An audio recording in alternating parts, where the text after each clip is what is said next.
Γεια σας και καλώς ήρθατε και πάλι στο εργαστήριο. Σήμερα θα δούμε μια παλιά εικόνα του 14ου αιώνα. Ο γεωγράφος είναι άγνωστος, δεν τις υπογράφανε τότε τις εικόνες, και θα δούμε και τη χρωματική παλέτα για το πρόσωπο.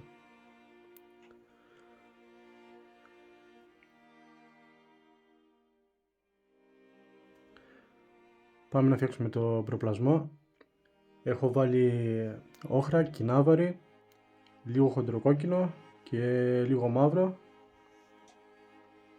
και θα δούμε πώς φτιάχνουμε το προπλασμό. Όπως σας έχω πει, δεν έχω συνταγή στάνταρ για κάθε εικόνα, οπότε κάθε φορά κάνω πειραματισμούς. Θα το δείτε και εδώ. Προσθέτουμε λίγο πράσινο. Είναι πράσινο τσιμέντο. Όχρα, ό,τι όχρα και να έχετε. Κάνει ό,τι όχρα και να βάλετε.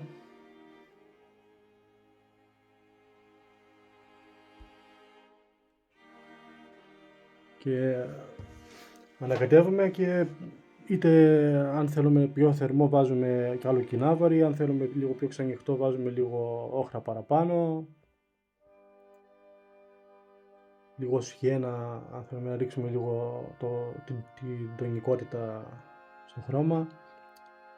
Στην κάμερα λίγο φαίνεται σαν καφέ, δεν είναι καφέ, είναι αυτό που βλέπετε στην εικόνα.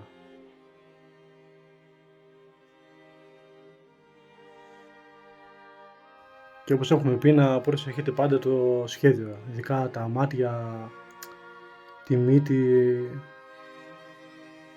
που δίνουν την έκφραση, να το προσέχετε πάντα. Προτιμήστε για το πρώτο γράψιμο σιένα με λίγο όχρα μέσα αραιωμένο, για να κάνετε το πρώτο γράψιμο ίσως να φαίνεται, να το κάνετε σωστά και μετά να το απαντήσετε με πιο σκούρο χρώμα. Έχω ανεβάσει το σχέδιο του Αγίου Ιωάννου σε λευκό χαρτί, πολύ καθαρό, στο Patreon. Η εγγραφή είναι δωρεάν, όποιος θέλει να το κατεβάσει, θα ανεβάζω κι άλλα εκεί πέρα που δεν μπορώ να τα ανεβάσω εδώ.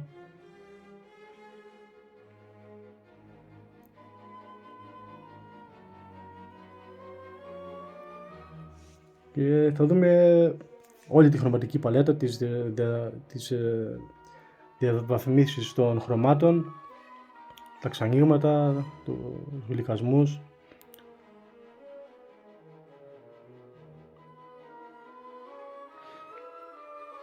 Τώρα πάμε να φτιάξουμε το σάρκωμα, το φώτισμα. Όχρα, κινάβαρη και λευκό. Αυτό που περνάω στην εικόνα τώρα είναι το πρώτο χρώμα που έφτιαξα για το γλυκασμό, για να βρω τις φόρμες του προσώπου.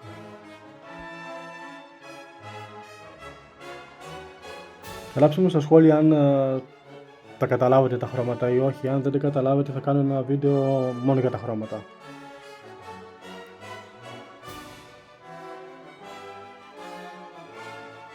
Ανακατεύουμε τα χρώματά μας και θέλουμε να βγει έτσι ροζοπό, ένα ροζοπό χρώμα, αλλά όχι έντονο.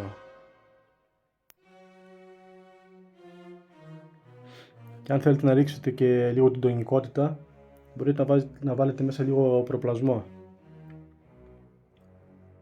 Αυτό γενικά βοηθάει, δηλαδή συγγενεύουν τα χρώματα και γίνεται πιο εύκολο στο σβήσιμο.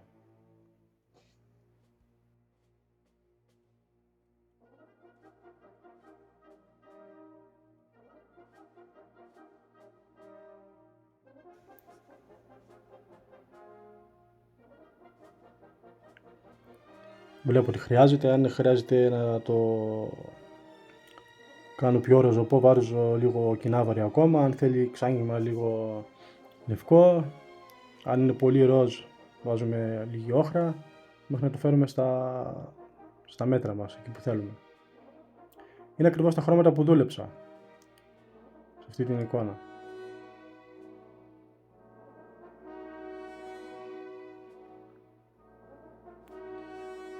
Θα δείτε και για τους γλυκασμούς ότι δεν είναι ένα χρώμα, τουλάχιστον έτσι το κάνω εγώ. Αν δουλεύετε με μια συγκεκριμένη παλέτα χρωμάτων μόνο, Με τον καιρό θα βρείτε ένα χρώμα που θα δουλεύετε μόνο αυτό για γλυκασμό. Εμένα, επειδή μου αρέσει να πειραματίζομαι, κάθε φορά δοκιμάζω και λίγο κάτι διαφορετικό. Και νομίζω ότι μόνο έτσι μαθαίνεις κιόλας, με τους πειραματισμούς. Παίρνουμε όχρα, πράσινο, βάζουμε λίγο το πρώτο φως, βάζουμε και λίγο από το προπλασμό, το κάνουμε λαζούρα και αυτό είναι το ενδιάμεσο χρώμα. Αυτό πάλι μπορούμε να το βάλουμε λίγο παραπάνω φώτισμα μέσα, ώστε να σβήνει από το φώτισμα με το γλυκασμό, να δένει καλύτερα. Και μετά μπορούμε να βάλουμε πάλι στο αρχικό χρώμα που κάναμε για γλυκασμό λίγο παραπάνω προπλασμό, λαζούρα πάλι, και να σβήνει ο γλυκασμός προς το προπλασμό καλύτερα και πιο εύκολα. Όπως βλέπετε έχω 3 χρώματα εκεί, θα τα αλλάξω και αυτά στην πορεία, θα προσθέσουμε κι άλλα.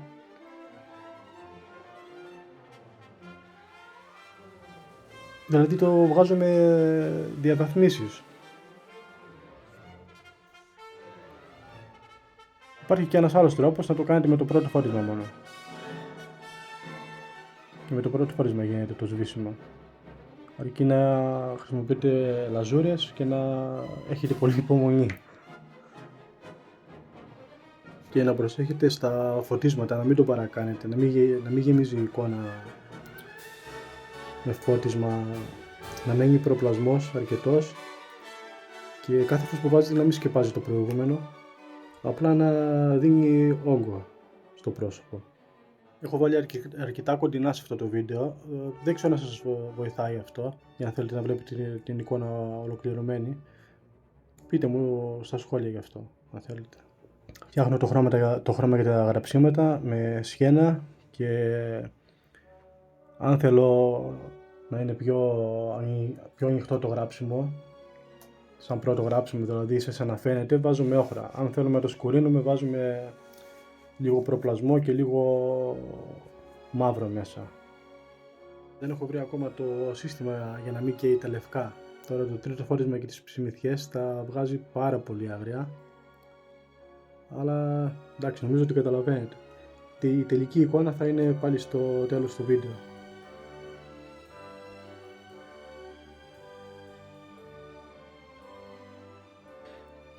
Και ακόμα ένα ενδιάμεσο για το γλυκασμό με πράσινο και πρώτο φώτισμα.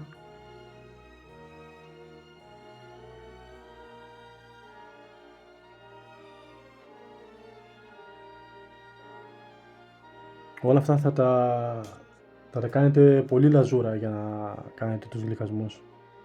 Δηλαδή θα χρειαστεί να το περάσετε πάρα πολλές φορές.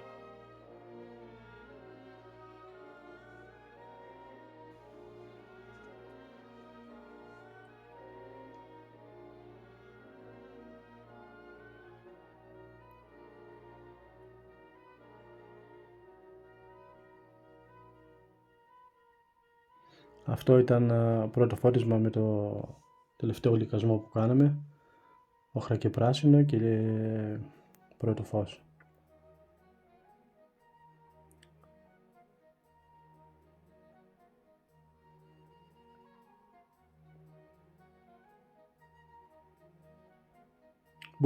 Μπορεί να μην χρειαστείτε τόσες διαβαθμίσεις για το γλυκασμό. Απλά εγώ τα έφτιαξα γιατί ίσως κάποιος να σας βοηθήσει, κάποιος να βγει πιο θερμός ο προπλασμός και να μην θέλει τόσο πρασινοπό γλυκασμό. Σε άλλους μπορεί να βγει πιο πράσινο και να θέλει αναγκαστικά πράσινο μέσα στο γλυκασμό για να σβήσει. Εδώ φτιάχνω το δεύτερο φώτισμα. Απλά προσθέτω λίγο λευκό στο πρώτο. Προσθέτουμε λίγο λευκό στο πρώτο φώτισμα.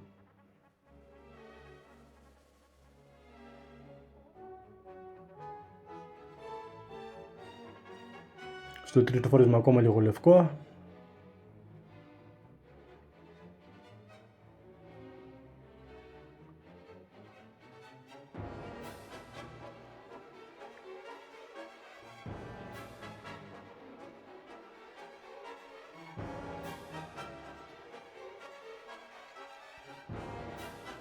Στα γένια τα έχουμε ξαναδεί και σε άλλο βίντεο, δεν τα έχω φτιάξει στην παλέτα γιατί φοβήθηκα ότι θα ξεραθούν μέχρι να φτάσω στα γένια.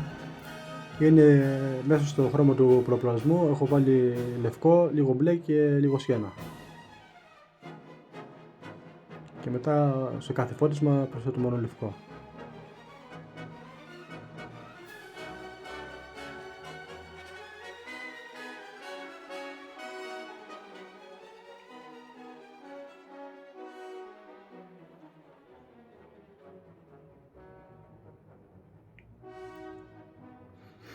Το τελευταίο φώτισμα το βλέπετε είναι σχεδόν λευκό, αλλά δεν είναι λευκό.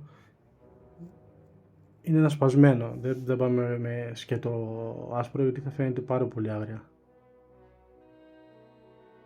Γράψτε μου στα σχόλια ό,τι δεν καταλάβατε και αν θέλετε να κάνουμε ένα βίντεο μόνο για χρώματα.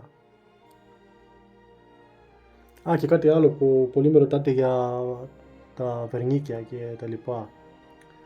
Εγώ χρησιμοποιώ συνήθως το Lascoque. Ο μαλάκα δεν τον εμπιστεύομαι τόσο πολύ.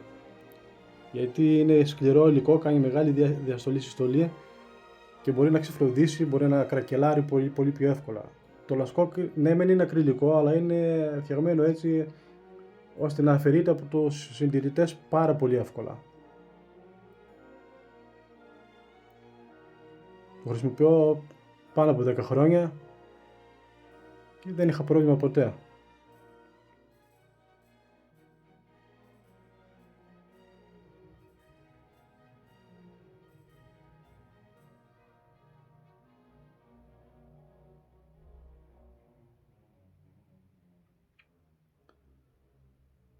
Κινάβαρη και λίγο όχρα για τους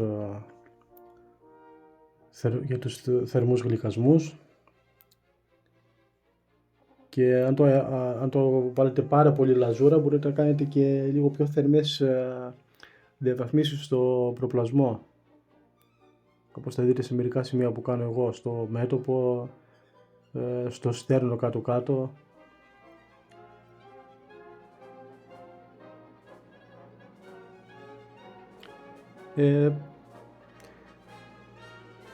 Κατεβάστε και το σχέδιο από το Patreon αν θέλετε να τη δοκιμάσετε. Τα χρώματα τα έχετε όλα, τη διαδικασία τη δείχνει το βίντεο. Αν το μελετήσετε καλά το βίντεο νομίζω ότι είναι ένας καλός οδηγός. Γρήγορος με, αλλά καλός.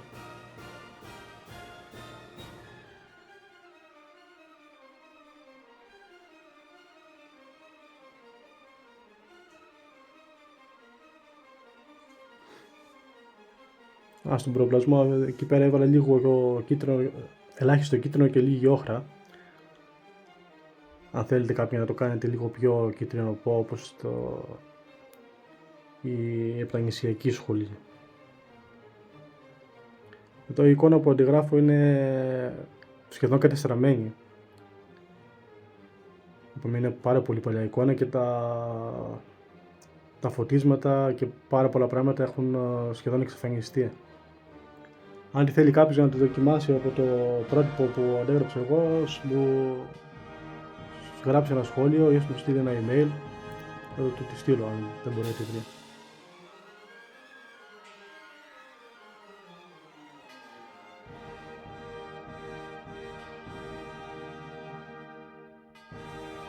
Και πάλι να σας ευχαριστήσω όλους για την υποστήριξη, για τα σχόλιά σας.